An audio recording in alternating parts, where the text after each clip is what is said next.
Now, the Agneepath protesters held at Singhu border. This is the latest information as we get, as a nationwide bandh has been called for by several independent groups on social media. It seems to have gathered some momentum. We're seeing face-off at the Singhu border between protesters and the police in Delhi.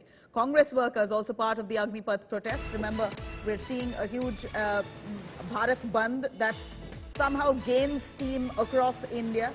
The Agneepath scheme rollout by the government, by the Indian Army, has not been received well by aspirants, army aspirants across the nation. Large-scale violent protests that we've seen in India, in different parts of the country, particularly Delhi, Bihar, Haryana, parts of Telangana, Kerala, and many other states. At this point, we hear and visuals coming in at the Singhu border, where protesters have been held. The anti-Agneepath scheme protesters have been stopped. They have been detained, many of them clashing with the police as they are restricted from carrying on their protests at this point.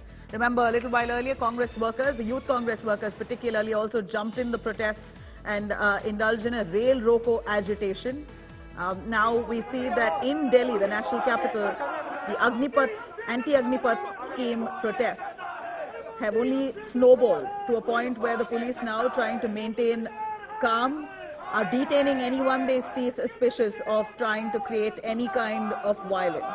At this point, many of these agitators don't really seem like they are army aspirants, but they are certainly protesters who are protesting against the Agneepath scheme. They're all detained. They've been dumped into a police van, but from what we hear, they've been quarreling with the police, indulging in arguments at this point, even as they are restricted from moving forward with their protests. They are at the Singhu border. This is the visual that we get here.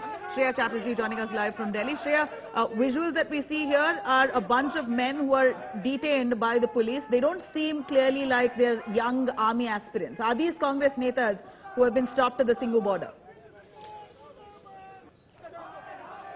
Well, Nabila, as you were rightly pointing out, news has come in that there are some protesters who have been detained at the Singhu border. Now, they were trying to actually cross over and actually reach Delhi is what we are right now picking up. But they were stopped at the border. This after Delhi police had an input already early that there was a possibility of mobilization across the NCR region, especially from Haryana and the likes of Uttar Pradesh. That's the reason we saw that since early morning, Delhi police turned the NCR into a fortress. And right now, the visuals that is coming in, that's from Singhu border, where these protesters, they also clashed with the police, post which they've been detained. We're also picking up that some of these protesters are actually from the Haryana Congress, and that's what's the early information that is coming. These people, they tried to cross and they wanted to protest, but they were stopped and they were also detained, is what we are learning so far. Shreya, thank you very much for joining us with those details.